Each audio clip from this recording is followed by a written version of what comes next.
We took a trip in his Mercedes. There were four of us. Harry Dean Stanton, the brilliant actor, was with us, David Pearl. We went 2,000 miles from LA to Houston to see Muhammad Ali fight.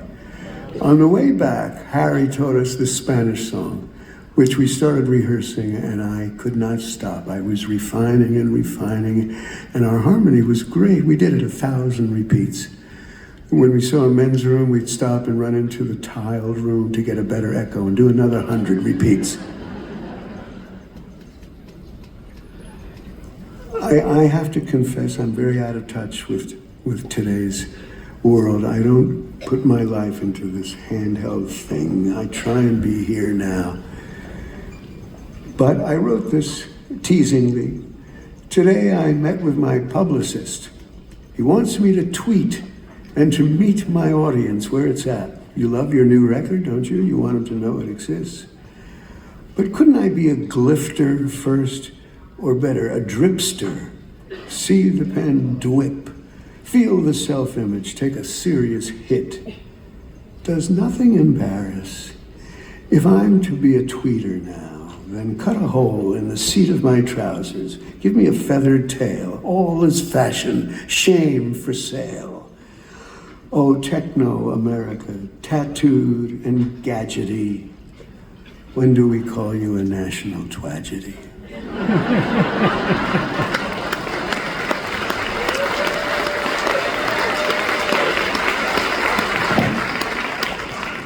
Will it work if I turn you guys into sharing the night with me? I have in my set list 15 minutes of question and answer. And I know it's not easy to call out something. I can't see you well. You need to be brave to say anything in a big room and I don't know if we have a mic to help people, but I'll give you the first question. Artie, did you ever meet the Beatles? Excellent question. Well, yes, I did. I met all four lads on four different social occasions. Ringo in London at the St. James Club. We were checking in together and ran into each other. In those days, you either smoked weed or you were a drinker. And he was a tippler. We went up to his room. We got royally drunk, and we did the old soft shoe with an invisible cane and a hat. I met George Harrison at his house near Oxford and Henley. He bought a Victorian, George was great. He bought a turn-of-the-century Victorian house with an eccentric built it. It had a canal around it, and it had a 4-story high Alp in the backyard. And George was very close to me. I met McCartney at his office in Soho in London. I was with Penny Marshall in those days, and Paul was with Carrie Fisher, and we went to McCartney's office, and I asked him, was it always you, Paul, who was playing piano on all the Beatles records? He said, yeah. And then I pressed him because I had always thought George Martin, their producer, played harpsichord in my life. So I said, on all of the stuff, Paul? He didn't like that. He said, yeah, on all the stuff. And he walked over to the piano and he pounded out a Lady Madonna in 1 minute and 5. It was furious and fabulous. I never heard a performance that good in my life. And then he left the piano and said, yeah, it was always me. John Lennon and I and Paul received Grammys years ago. We went back to Lennon's house at the Dakota with Yoko, and I think David Bowie was there. And I was with Laurie Bird in those days. And Lennon calls me in from the bedroom and says, he's sitting on the end of the bed, Artie, I know you worked with your Paul recently, and I'm getting calls from my Paul. Will I join him on his album that he's making with Alan Toussaint in New Orleans? What should I do? And I thought, John Lennon is asking me for advice. This is how he turned on the whole world. He sets up the ego of who he's communicating with. He's David Letterman, he's Jack Parr, he's Johnny Carson. I said to him, I would do it. I had a great time working with Paul. Stick to the blend and forget the history and the acrimony. Just make the sound together and it goes from there. And I don't know if he ever did. But raise your hand if you have anything to say. Maybe you don't. Anybody have any curiosity about, I've been doing this for many years. Have you met any presidents? Have I met who? Any presidents? I met Bill Clinton. He was a real nice guy. I think that's the only one. I met Barack Obama at a dinner at a place. I said to him, Mr. Obama, I walked across the whole United States. He said, what did you learn? That the countries are all moving to the cities, that they're leaving America empty. And he said, well, we're going to try and work on that. And he shook my hand and he moved on, and I was so disappointed. I walked across America. Shouldn't he have said something? Yes, sir. Yes, dear. I'm wondering, how much of your music do you think was influenced by the cantors of your youth? By being a cantor in my youth? No, the cantors of your youth. Listening to the cantors. I'm sorry, listening to the who? How much was listening to cantors in temple influence on your music? Well, that started me off.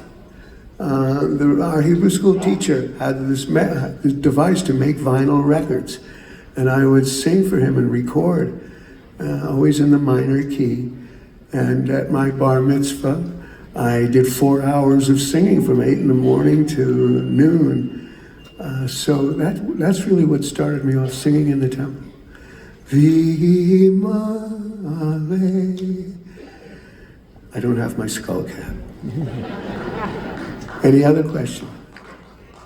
Right here. I can barely hear you.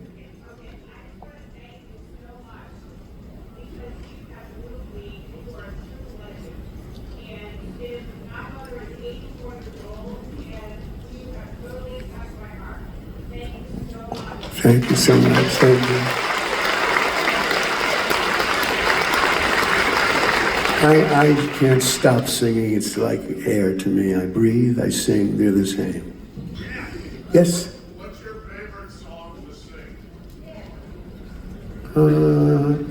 I'm kind of partial to Bridge Over Troubled Water.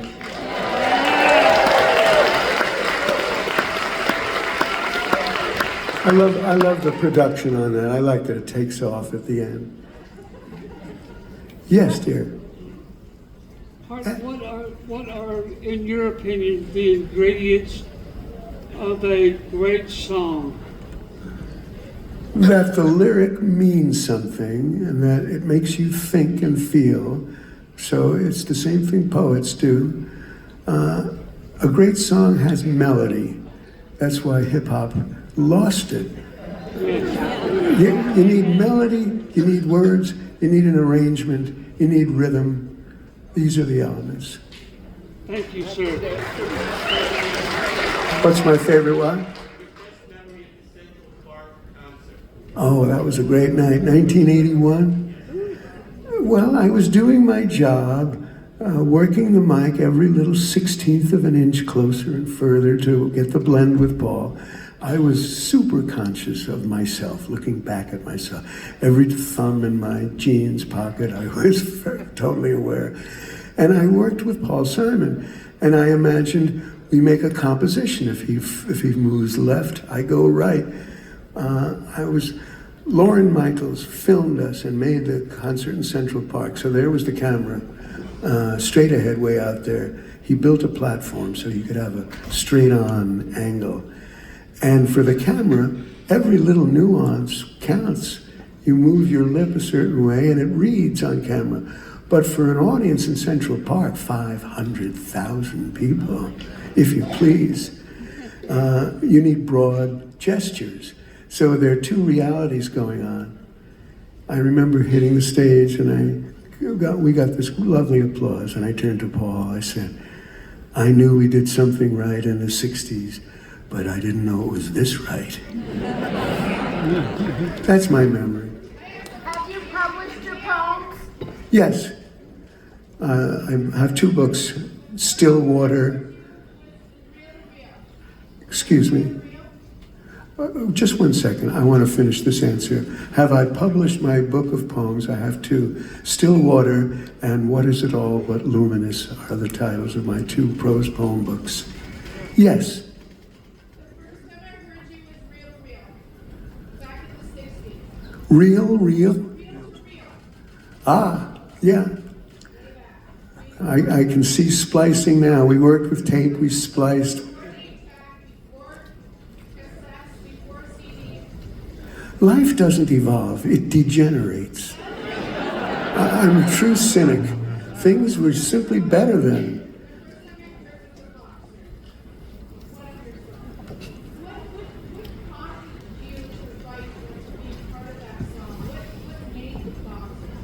What made the song so good?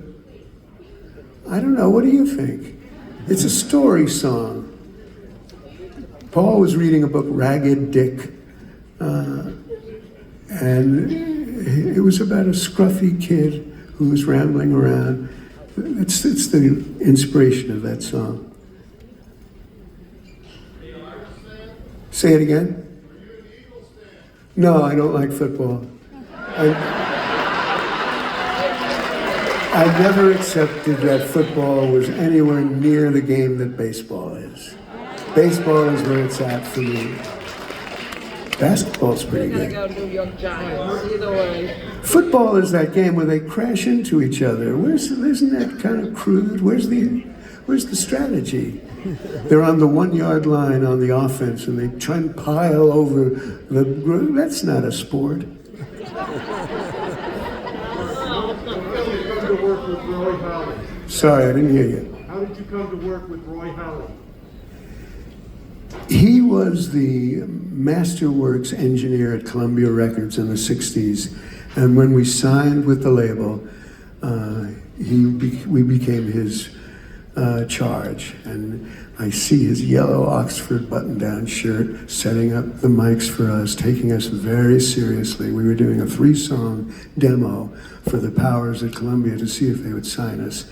And Roy Halley, our engineer-producer, the third member of Simon & Garfunkel, set the mics and gave us such dignity and respect. We fell for him and worked with him, only with Roy all through the years, like Jeff Emmerich and George Martin for the Beatles. So he was given to us from Columbia's Masterworks department. What was it like as a dad for the first time you came home with Arthur Jr.? He said to me when we were traveling and people recognized me, "Daddy, does everybody in the world know who you are?"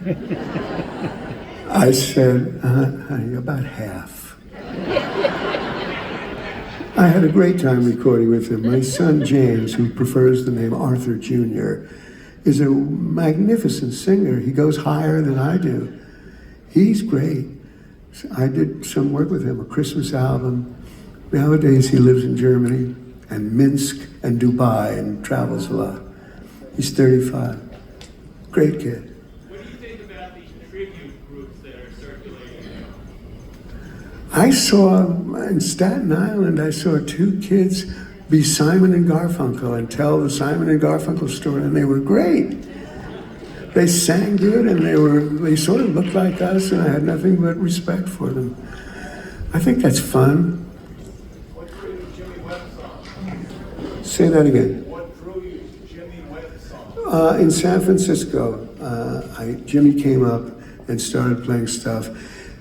He came into the studio before that when we were making the Bridge Over Troubled Water album, and he played piano, and I fell for his playing. And I knew that if I was not going to work with Paul, I was going to call Jimmy Webb first. And I did, and he made a demo for me in San Francisco. I pulled out of his repertoire everything he knew, all the Baptist hymns he learned in Oklahoma. I should be doing All I Know tonight. All right, I'll get back to the singing.